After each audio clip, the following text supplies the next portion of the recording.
পুষ্পং সাগ্রজাতং সহগণ রঘুনাথান্বিতং তং সজীবং সাদ্বৈতং সাবধূতং পরিজন সহিতং কৃষ্ণ চৈতন্য দেবং শ্রীরাধা কৃষ্ণ পদং সহগণ ললিতা শ্রী বিশাখান্বিতং চ অজ্ঞানতিমিরন্ধস্য জ্ঞানাঞ্জন শলাকয়া চক্ষুरुन्मीलितं येन তস্मै শ্রী গুরুবে নমঃ। শ্রীচৈতন্যমনোভীষ্টং স্থাপিतं येन ভূতলে স্বয়ং রূপ কদাময়ং দদাতি স্বপদান্তিকং। বাঞ্ছাকল্পতরুভ্যশ্চ কৃপা সিন্ধুভ্য চ পতিতানাং পাবনেভ্যো বৈষ্ণবেভ্যো নমো নমঃ। সবাইকে বৈষ্ণব চরণে আমি দণ্ডবত প্রণতি নিবেদন করছি। আজকে আমাদের বিশেষ দিন, ভক্তি সিদ্ধান্ত সরস্বতী ঠাকুরের তিরোভাব তিথি। তো আমাদের বেদেও ভগবানের বলে আবির্ভাব তিরোভাব মাত্র কহে বেদ। তাহলে ভগবান সম্বন্ধে বেদও পারে না পুরো বর্ণনা দিতে, কারণ ভগবান এতই গুণে গুণান্বিত যে তাই আবির্ভাব তিরোভাব বর্ণনা করতেই বেদের বিশাল বড় বেদে পরিণত হয়ে যায়। তো তাই আমরা আজকে বিশেষ একজন ব্যক্তি, ইনি এই জড়জগতে আসছিলেন। ইনি এই ভক্তি বিনোদ ঠাকুরের প্রার্থনায় এই ভক্তি সিদ্ধান্ত সরস্বতী ঠাকুর আবির্ভূত হন। এনার বেশ কিছু সন্তান ছিল, কিন্তু বিশেষ এক ভগবান বনা তান্ত্রিকের সাথে এনার অনেক লড়াই চলে। ইংরেজরা এনাকে সাথে, ইংরেজ তখন অফিসার যে ইনচার্জ ছিল ওইখানে তখন বাংলায়, ভারতবর্ষে, তিনি বলেন যে একজন ভগবান হয়েছে, আপনি এটা পরীক্ষা করে আমাকে বলবেন যে ভগবান কিনা। তো ভক্তি বিনোদ ঠাকুরের তার সংঘর্ষে অনেক সন্তান সে নিহত হয়ে যায় তান্ত্রিকের ক্রিয়াকলাপে। শেষে এই ছেলে মহান বৈষ্ণব ভগবানের কৃপায় ভক্তি বিনোদ ঠাকুর লাভ করেন এবং সেই ভগবানকে ভক্তি বিনোদ ঠাকুর এমনই ভগবত গীতা নিয়ে বসেছিলেন, কন্টিনিউ উনি ভগবত গীতা হাতে নিয়ে পাঠ করতেছিলেন। বেশ যতক্ষণ পর্যন্ত উনি ওর কিছু না হয়, তারপরে সেই তান্ত্রিক পুরে ছাই হয়ে গিয়েছিল, সেটাও আমরা দেখেছি। তো ইনি রাধারানীর কৃপাপ্রাপ্ত ছিলেন। ইনি নয়ন মঞ্জুরি সখী ছিলেন।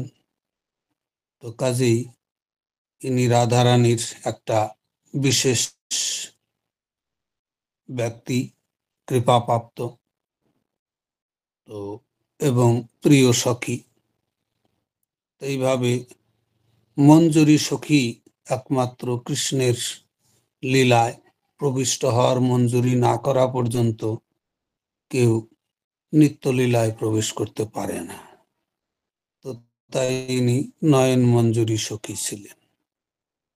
তো ইনি আমাদের যদি সম্প্রদায়ের নাম জিজ্ঞাসা করে অনেকেই হয়তো দ্বিধাগ্রস্ত হবেন। আমাদের সম্প্রদায় ব্রহ্মমধ্য গৌড়ীয় সম্প্রদায়, কিন্তু ওনার ওই ভক্তি সিদ্ধান্ত সরস্বতী ঠাকুর এইটাকে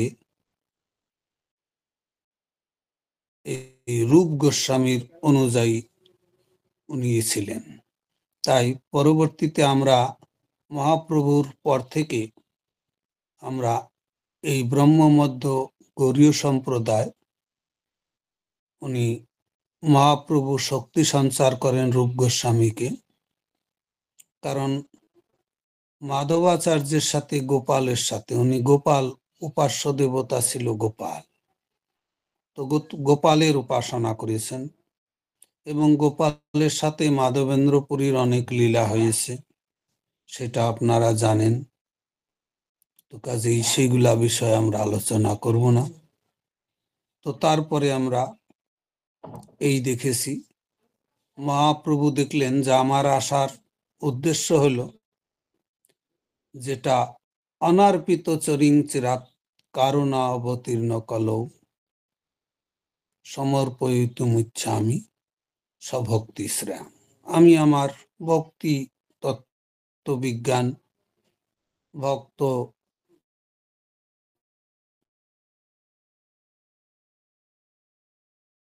ভক্তি আসছে, ভক্তি যোগ কোনোদিন দেই নাই। অনার্পিত চরিং, অনাদিকাল থেকে আমি যেটা সমর্পণ করি নাই, কাউকে প্রদান করি নাই, সেই দুর্লভ বস্তু আমি দান করব। সেই বস্তু দান করতে উনি গৌর সুন্দর অবতীর্ণ হয়েছেন। তো তাই রূপ গোস্বামীকে উনি শিষ্য বলে গ্রহণ করলেন, রূপ সনাতনকে, এবং রূপ গোস্বামীর মাধ্যমে উনি উপাস্য দেবতা অচিন্ত ভেদাভেদ তত্ত্বের অনুযায়ী উনি এটার পরিবর্তন করলেন মহাপ্রভু। এটাকে তখন মহাপ্রভু রূপ গোস্বামীর মাধ্যমে এটা শুরু হলো, যে এটার নাম তখন হয়ে গেল রাধা মদন, রাধা মাধব, মানে রাধা কৃষ্ণের উপাসনা। রাধা কৃষ্ণের উপাসনা শুরু করালেন মহাপ্রভু রূপ গোস্বামীর মাধ্যমে। তো তাই মহাপ্রভু প্রয়াগে যাইয়া রূপের শিক্ষা দিলেন নানা শক্তি সঞ্চারিয়া।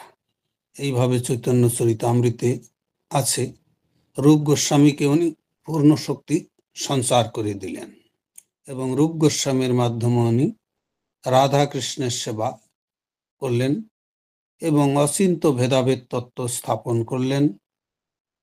অচিন্ত ভেদাভেদ তত্ত্ব হচ্ছে যেটা অচিন্ত, মানে ভগবান এবং জীবের মধ্যে যে অচিন্ত পার্থক্য। যেমন একটা সমুদ্রের এক বিন্দু জল, সেটাও সমুদ্রের থেকে গুণগতভাবে অভিন্ন। যেমন সমুদ্রের জল নোনা, ওই জলও নোনাই, এবং সমুদ্রের জল এর যে গুণাগুণ যা কিছু আছে ওর মধ্যে, এই জলের মধ্যে কিয়ৎ পরিমাণ আছে।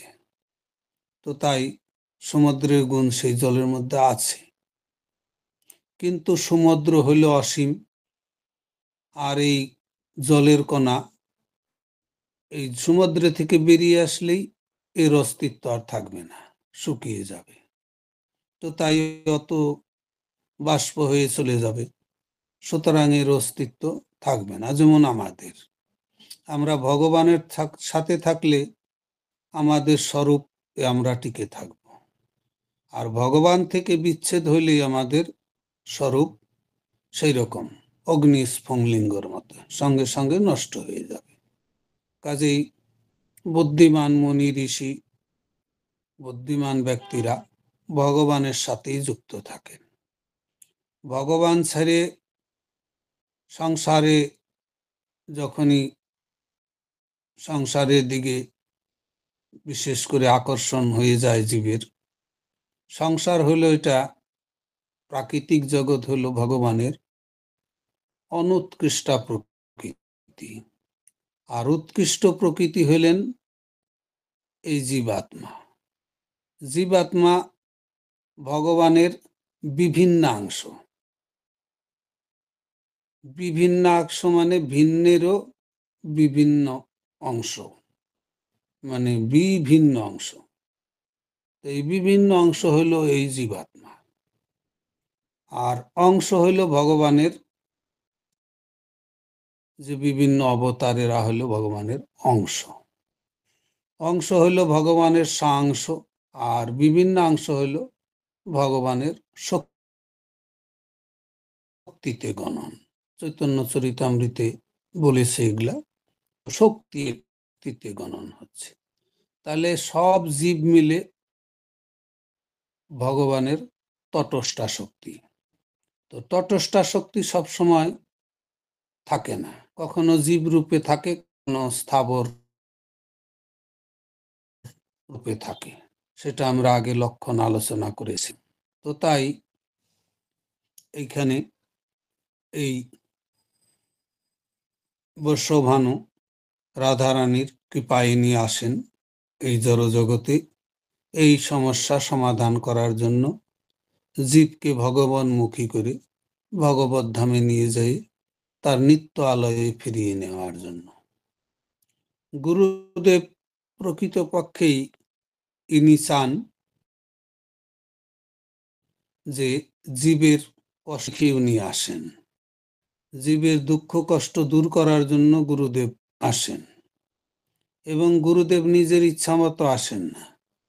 গুরুদেব ভগবান কৃষ্ণ যাকে ডিটেল করে উনি এই ধরাধামে আসেন।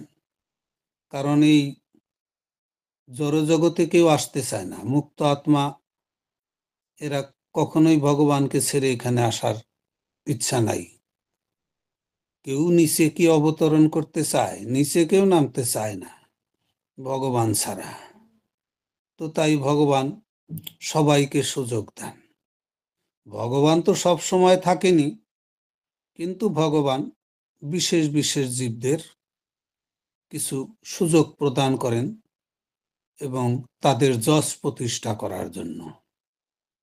তো যশটা ভগবানই দেন, ভগবানের কাছেই সব কিছু আছে, জীবের কাছে তো কিছু নাই। কিন্তু তথাপি মুক্ত আত্মা ভগবানের নিত্য পার্ষদ রূপে ভগবানের সেবায় নিত্যই যুক্ত থাকেন। ভগবানের ধামে ভক্ত অনেক সময় চিন্তা করে, সবাই যদি ভগবানের কাছে যাব তাহলে আমরা কি করব? সবাই জায়গা হবে না? ভগবানের কাছে কোনো জায়গার কমি নাই। ভগবান অনন্ত কোটি ব্রহ্মাণ্ড তৈরি করেছে তার এক পাদ বিভূতি, তার তিন পাদ বিভূতি তো তার কাছে।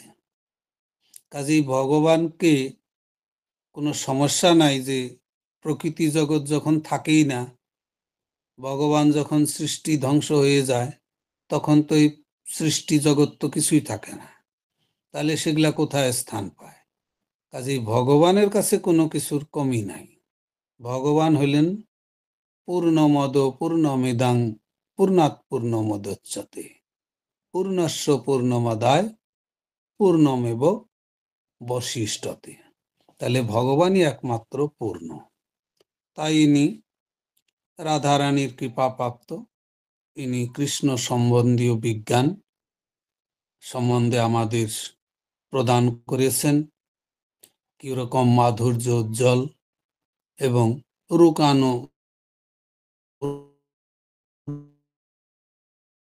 রূপানো গৌর করুণা শক্তির সাক্ষাৎ বিগ্রহ স্বরূপ উনি ছিলেন এবং গৌরবাণী উনি প্রচার করেছেন সর্বত্র ঘুরে ঘুরে। তো সমস্ত অপসিদ্ধান্ত উনি অপসারণ করে দিয়েছিলেন। কোনো মানে অপসিদ্ধান্তের উনি স্থান জায়গা দেন নাই। ভক্তি বিনোদ ঠাকুর এই জন্যই ওনাকে প্রার্থনা করে নিয়ে আসছিলেন।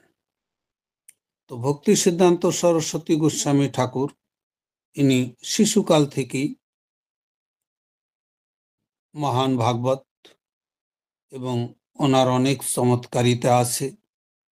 উনি যখন 4 বছর বয়স, 4-5 বছরের মাঝামাঝি, তখন ভক্তি বিনোদ ঠাকুর ভগবানের জন্য আম কিনে নিয়ে আসে।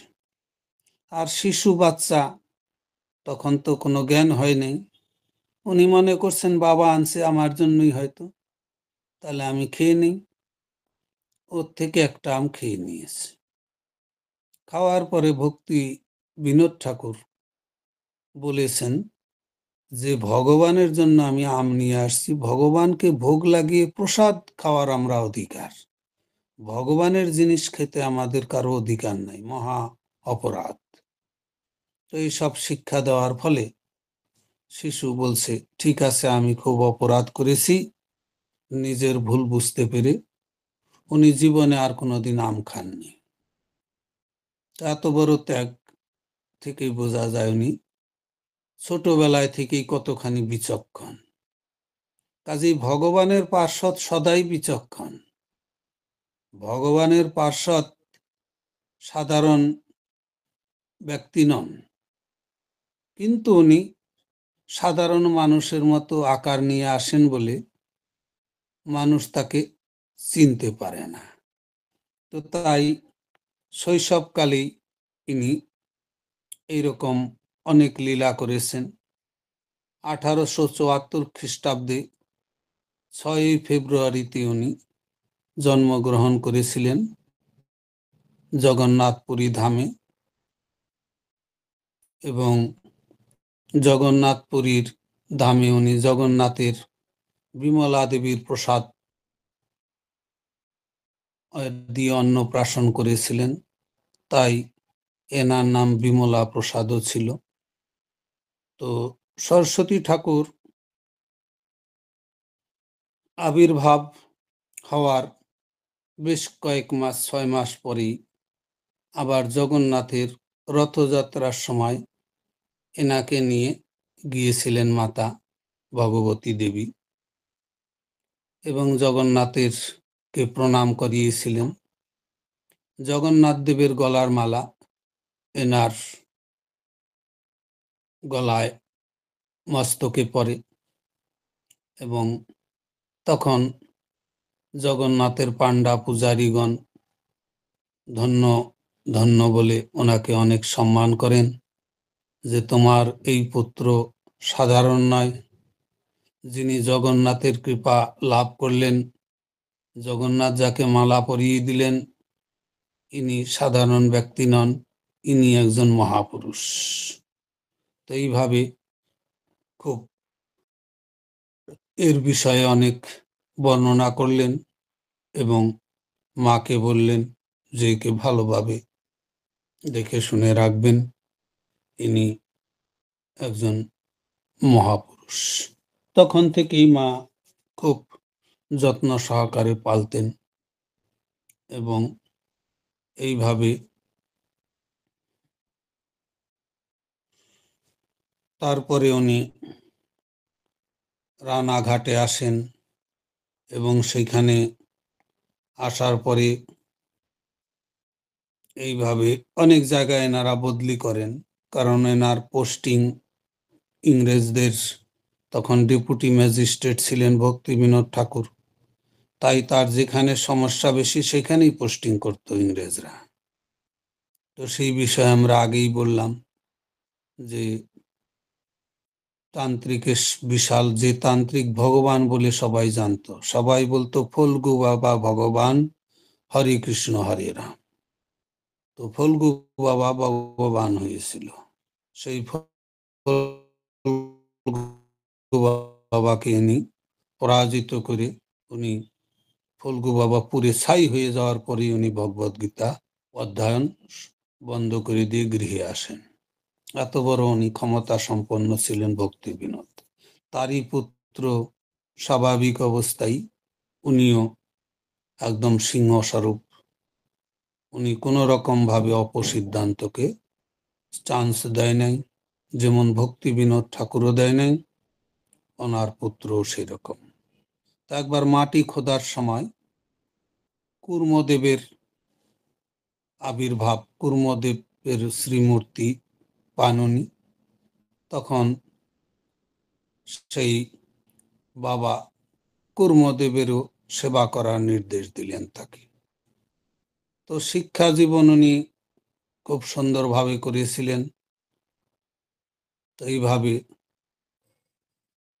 1884 সালের 1 এপ্রিল ভক্তিবিনোদ ঠাকুর রামপুরের সিনিয়র ডেপুটি ম্যাজিস্ট্রেট হয়েছিলেন। রামপুর যেটা আপনারা এই ট্রেন লাইনেই পড়ে, তো এইখানে। তো এইভাবে উনি তখন রামপুর হাই স্কুলে ভর্তি হয়েছিলেন ভক্তি সিদ্ধান্ত সরস্বতী ঠাকুর। তো ইনি তখন অধ্যয়নে ছিলেন মহেশচন্দ্র চূড়ামণির অধ্যক্ষতায়। তারপর উনি পরবর্তীতে সংস্কৃত নিয়ে অধ্যয়ন করেন। 1892 খ্রিস্টাব্দে সংস্কৃত কলেজে উনি ভর্তি হন। এইভাবে অল্প দিনে উনি সমস্ত কিছু দক্ষতা দেখিয়ে উনি বিশেষ ডিগ্রি অর্জন করার পর উনি চিন্তা করেন যে এই ভবসাগরে এই মান মর্যাদা চাকরি করে জীবিত থাকার কোনো উদ্দেশ্য হয় না। উদ্দেশ্য হইল ভগবানকে পাওয়া, ভগবানের কাছে যাওয়া। তো কাজেই আমি এইসব মায়ামোহ মধ্যে থাকব না, এই নিশ্চয় করে উনি তো ভগবত ভজনায় মনোনিবেশ করলেন। উনি এইভাবে চতুষ্পাঠী খুললেন, সারস্বত চতুষ্পাঠী 1896 নাকি 98 সালে।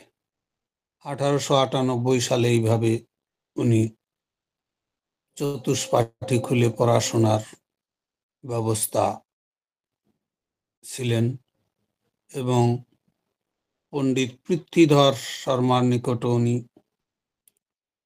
কৌমুদী অধ্যয়ন করেছিলেন। বিভিন্ন শাস্ত্র অধ্যয়ন করে উনি পারঙ্গত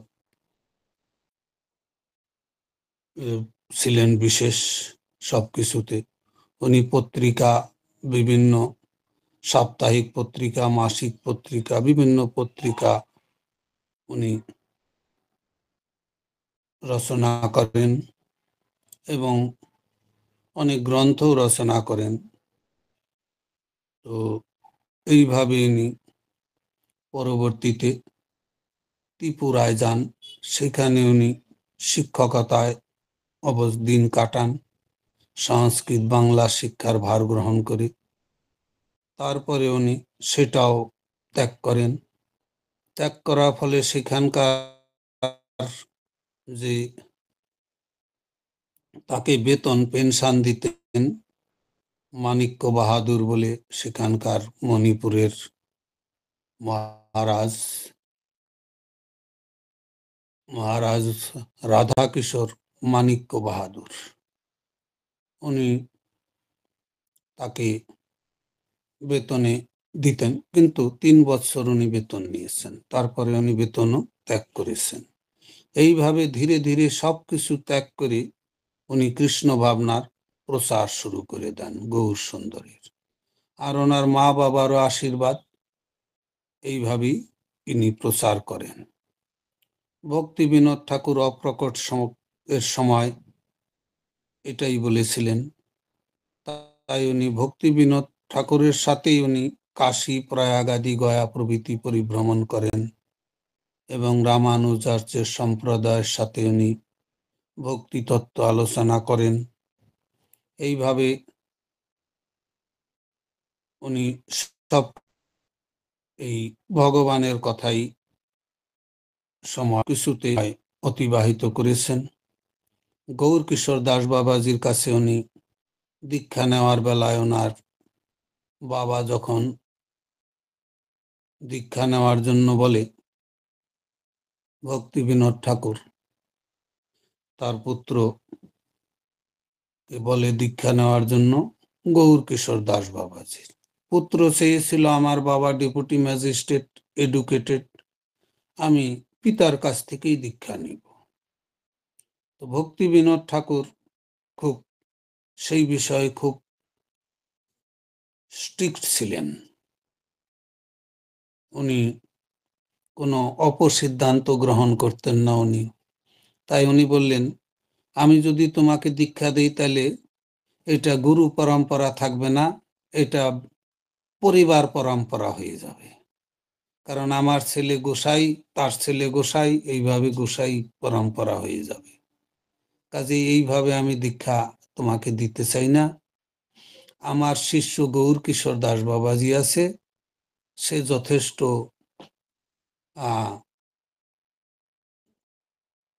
উচ্চ স্তরের ভক্ত, তাই ওনার কাছ থেকে তুমি দীক্ষা গ্রহণ করো। তো গৌর কিশোর দাস বাবাজি উনি খুব ভজন সাধনে খুব গভীর ভাবে উনি ভজন সাধন করতেন। উনি মানুষ, জমিদার, বড় বড় বড় লোক ওনার কাছে ভিড় করত, কারণ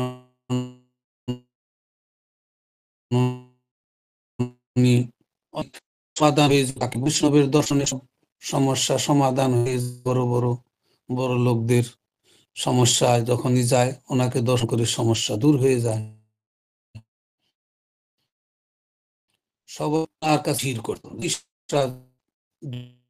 দূর করার জন্য, স্বাগতিক তো তার কাছে ভিড় করে।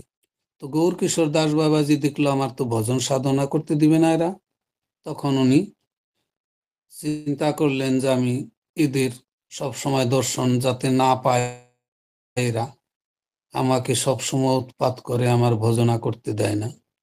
তাই উনি পায়খানার রুমে ভজন করত, যেখানে মলমূত্র ত্যাগ করা হয়, সেই পায়খানার রুমে বসে উনি মালা জপ করতেন। তাই কেউ যেতে পারতো না, নোংরা জায়গায় তো কেউ যায় না, সবাই ভালো জিনিস চায়, খারাপ জিনিস তো কেউ চায় না। তো উনি আরামসে ভগবত ভজনা ওখানেই করতেন। তো লোকজন তাকে পরিশ্রম যাতে করতে না পারে, এইভাবে উনি ভক্তিতে, ভক্ত যেখানেই থাকুক সেটাই তো ধামে পরিণত হয়। কিন্তু উনি তো নিজের ভক্তির জন্য উনি এরকম কাজ করছেন, তাই বলে আবর্জনায় আমাদের উচিত না যে পায়খানায় করব, কিন্তু আমাদের সেরকম করতে হবে না, কারণ আমরা ওই কলিহত জীব, আমাদের মধ্যে কোনো গুণ নাই অতটা কিছুই। তো এই জন্য উনি করতেন, তাই বলে ওইটা নকল করা যাবে না। তো এইভাবে গৌর কিশোর দাস বাবাজির কাছে উনি যায়। প্রথম তো উনি বলে, হ্যাঁ আমি এত শিক্ষিত, এত ডিগ্রি পেয়েছি, আমি গৌর কিশোর দাস বাবাজি পড়াশোনা জানে না, অক্ষর জ্ঞান নাই, ওনার কাছে থেকে দীক্ষা নেব কেন, আমাকে বোধহয় বাবা অসম্মান করতে চায়। তথাপি বাবার কথা, পিতার কথা অমান্য করতেন না, সম্মান করতেন খুব। তো দুঃখ থেকেও উনি গিয়েছেন। যাওয়ার পরে গৌর কিশোর দাস বাবাজি তো সব জানেন, উনি বলছেন, না আমি তো ভগবানের কাছে না শুনে দিব না, আমি ভগবানের কাছে জিজ্ঞাসা করব, যদি বলে দীক্ষা দিতে তাহলে দিব, তাছাড়া দিব। তো বলছে ঠিক আছে, তাহলে আপনি জিজ্ঞাসা করেন। তারপরের দিন গিয়েছে, সেই দিন বলছে আমি তো ভুলে গেছি, জিজ্ঞাসা করি নাই। তৃতীয় দিন গিয়েছে, বলছে হ্যাঁ তোমার জিজ্ঞাসা করেছিলাম, কিন্তু ওনার যে মনের পরিস্থিতি সেইটা উনি উল্লেখ করলেন যে এর জন্য এখন দিতে দিতে পারি না। তো তারপরে ভক্তি সিদ্ধান্ত ঠাকুরকে অনেক পরীক্ষা করার পরে গৌর কিশোর দাস বাবাজি যখন দেখলেন যে না, এর দৃঢ় নিশ্চয়তা ঠিক আছে, ইনি এখন আমাকে শ্রদ্ধার সাথেই করছে, ইনি আমাকে গুরু বলে বরণ করেছে, তখন সবকিছু জেনে শুনে গৌর কিশোর দাস বাবাজি একদা নিজেই তাকে ডেকে একটা বিশেষ দিনে দীক্ষা প্রদান করেন। এইভাবে দীক্ষাপ্রাপ্ত হন উনি। তো আমাদের সময় তো হয়ে যাচ্ছে। তো এইভাবে সরস্বতী ঠাকুর দীক্ষাপ্রাপ্ত হয়ে উনি আরো, পাণ্ডিত্য তো ছিলেনই, আরো বিশেষভাবে প্রচার কাজে নিজেকে আরো নিয়োগ করেন গভীরভাবে। তো উনি গোদ্রুমের সানন্দ সুখদ কুঞ্জে ভাগবতীয় দীক্ষা প্রাপ্ত হন। তো আমাদের অনেক সময় বলে কি পরম্পরা? ভাগবত পরম্পরা। আবার কেউ বলে গুরু পরম্পরা। গুরু পরম্পরা তো আছেই, আমাদের দীক্ষাটা হলো ভাগবত পরম্পরায়। যেমন জাগতিক জীব কি করে? ওরা ওই পরম্পরা তো ওরা কোনো দেখে না, এরা ওই পরিবার পরম্পরায় থাকে।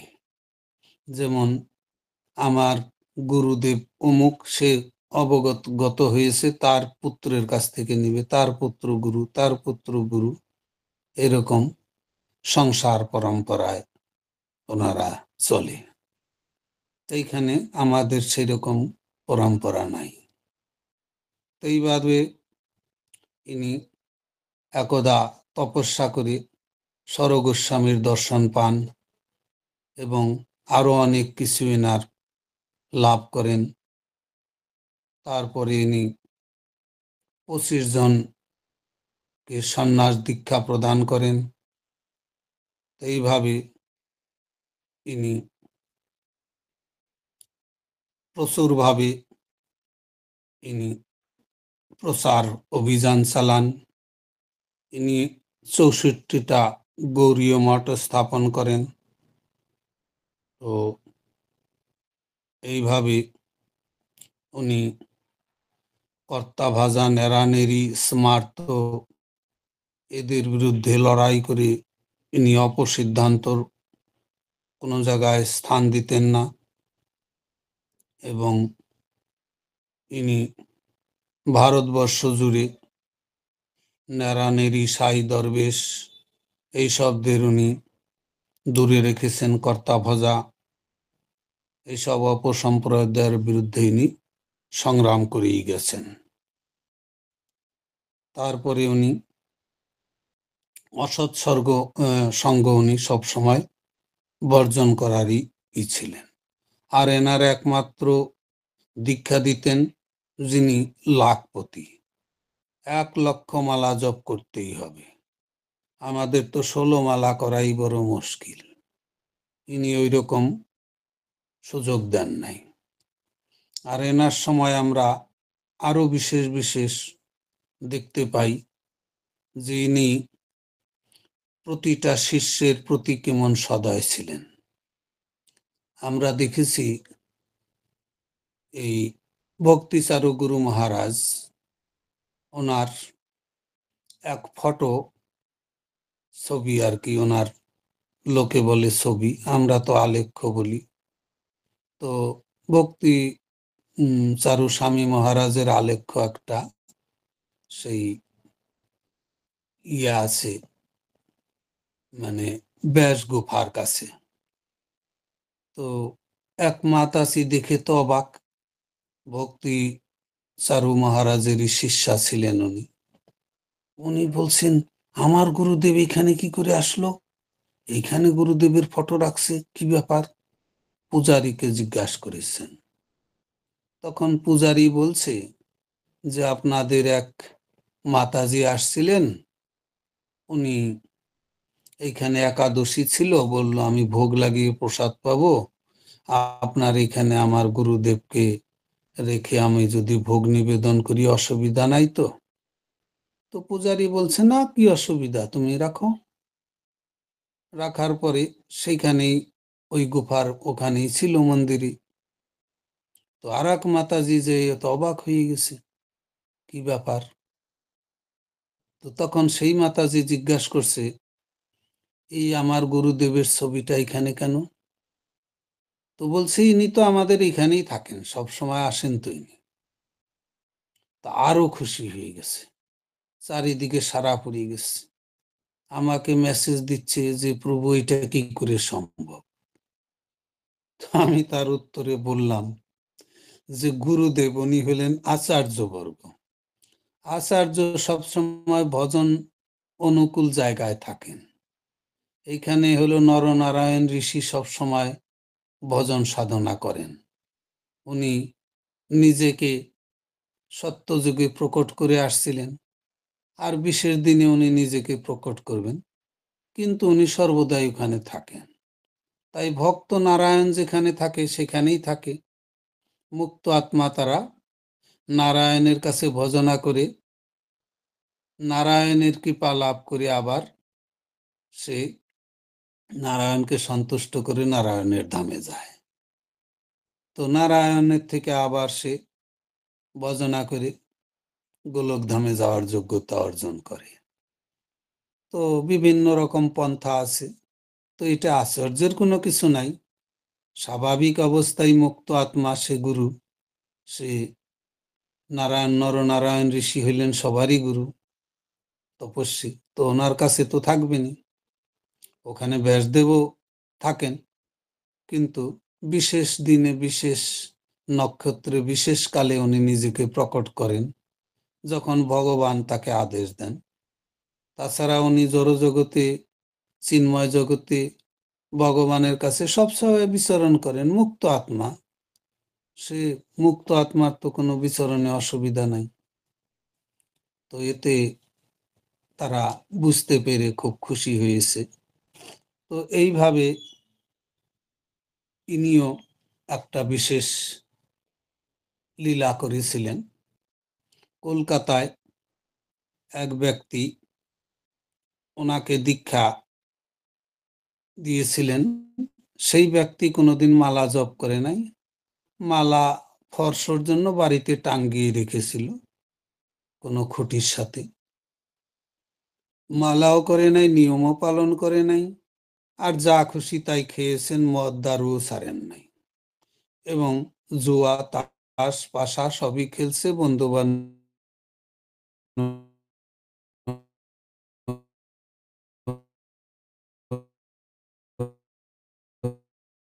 সাথে ওটাই বাদ দেয়।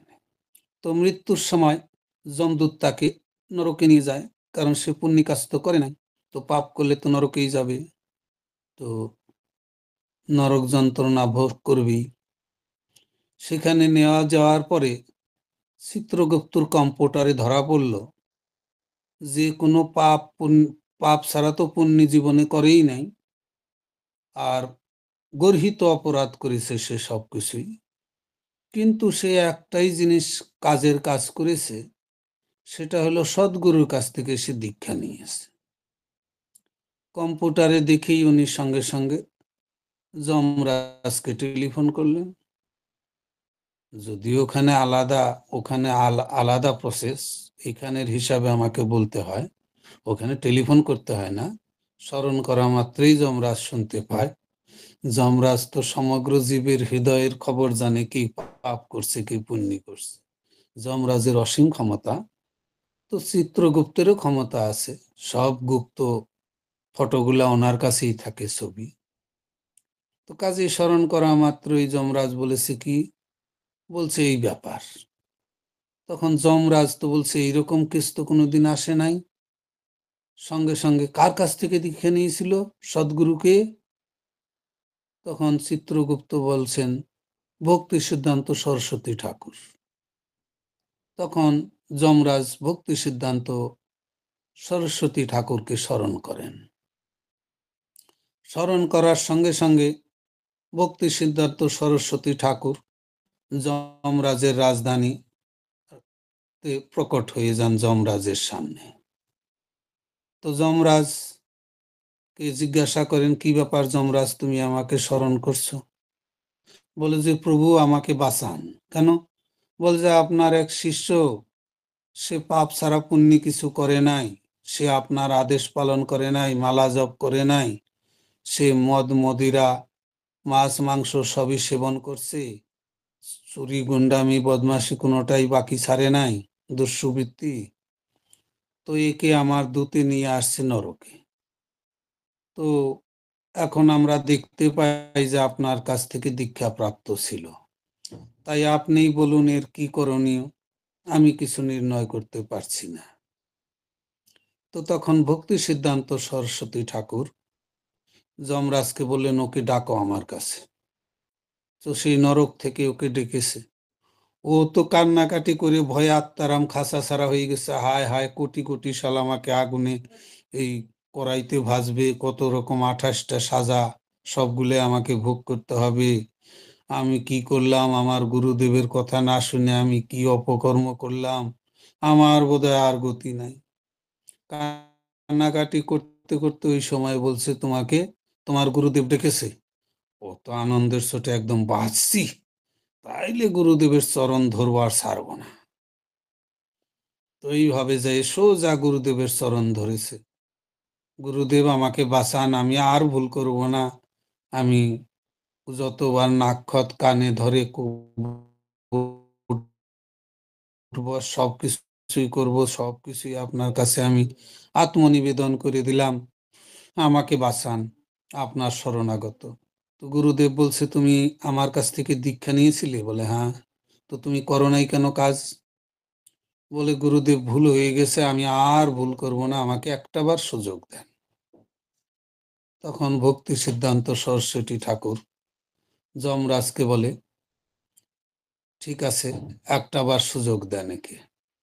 তো এর বাড়ির কাছেই কলকাতায় ওর জন্ম হবে, এই জীবনেও ভজনা করে ভগবত ধামে চলে যাবার সুযোগ দিলাম। যদি এই জীবনে ভুল করে তাহলে ও পাপ ভোগ করবে। আর শিষ্যকে বলল, আমি যে কথা বললাম, এই তুমি যে নরকে আসছো, আমার কৃপায় তুমি আবার দ্বিতীয় জীবন পেয়েছো, এটা তোমার স্মরণ থাকবে। তো এতটুক তোমার স্মরণ শক্তি থাকবে, এটা তুমি ভুলবে না জন্মের পরেও। তো কাজেই সে এইভাবে দ্বিতীয়বার জন্ম পেয়ে সে যথাসময়ে ভগবত ভজনা করেন। এবং উনি প্রথমেই খোঁজেন যে আমার গুরু পরম্পরা থেকেই দীক্ষা নিব। তো ভক্তি সিদ্ধান্ত সরস্বতী ঠাকুর তো অপ্রকট ছিলেন, আর ওনার মঠে বিভিন্ন গৌরীয় মঠে ঘুরলেন, কিন্তু উনি দেখলেন পরম্পরা এখন আর আমার ঠিক মনে হচ্ছে না, ভুল ভ্রান্তি মনে হচ্ছে। আমি দেখি আর একজন তো আছে, তাহলে ইস্কন করেছে, ওনার ওখানে যাই। ওখানে দেখলেন উনি যে এটা ঠিক আছে। তখন উনি প্রভুপাদের কাছ থেকে দীক্ষা নিয়ে ভজনা করে একদম ভগবত ধামে চলে যান। তারপরে উনি একটা ডায়েরি লিখে রেখেছিলেন, কাউকে দেখান নাই। ওই ডায়েরি বিছানার তলে লুকিয়ে রাখতেন, কাউকে বলতেন না। তো তখন ওই ওনার মৃত্যুর পরে ছেলে পেলে সবাই তো বউ বাচ্চা টাকার খোঁজ করে, বাবা কি কি টাকা সোনা দানা রেখেছে লুকিয়ে দেখি। বিছানার তোষক টোষক উঠাতেই এই ডায়েরিটা পায়। ডায়েরি পেতেই ডায়েরির মধ্যে তো জীবন কাহিনী সব লেখা আছে, কিভাবে কিভাবে উনি ভগবত ধামে গেলেন, এই জীবনে উনি ভগবত ধামে চলে গেছেন, এটাও লেখা আছে লাস্টে। ডায়েরির মধ্যে সব অ্যাজ ইট ইজ পেয়ে ওরা ভয় পেয়ে গেল। হায় হায়, আমার বাবাকে তো আমরা কোনো পাত্তা দিই নাই, আমরাও এরকম যা খুশি তাই করে গেছি, মায়াপুর যেতে হবে। তো তখন মায়াপুরে এসে সেই ডায়েরি দেখায় আমাদের ভক্তবৃন্দকে। সেই ডায়েরি অনুযায়ী ওরা বলে যে আমরাও আর ভুল করব না, আমরাও এখান থেকেই দীক্ষা নিব। তখন তারাও আবার ভক্ত হয়ে যায়, ডায়েরিতে ভক্ত করে যায়। উনি ভক্ত করতে পারিছিলেন না, কিন্তু তার লেখার ডায়েরি পুরা পরিবারকে ভক্ত করে দিয়েছিল। এইভাবে এটা একটা বিশেষ পত্রিকায় প্রকাশ হয়েছিল। ততটুক আমি জানি, সেটুক আমি অবগত করালাম। আজকে সময় বেশি নিয়ে ফেলছি। সবাইকে অসংখ্য ধন্যবাদ, দণ্ডবত পুনতি নিবেদন। তো পরবর্তী ক্রিয়াকলাপ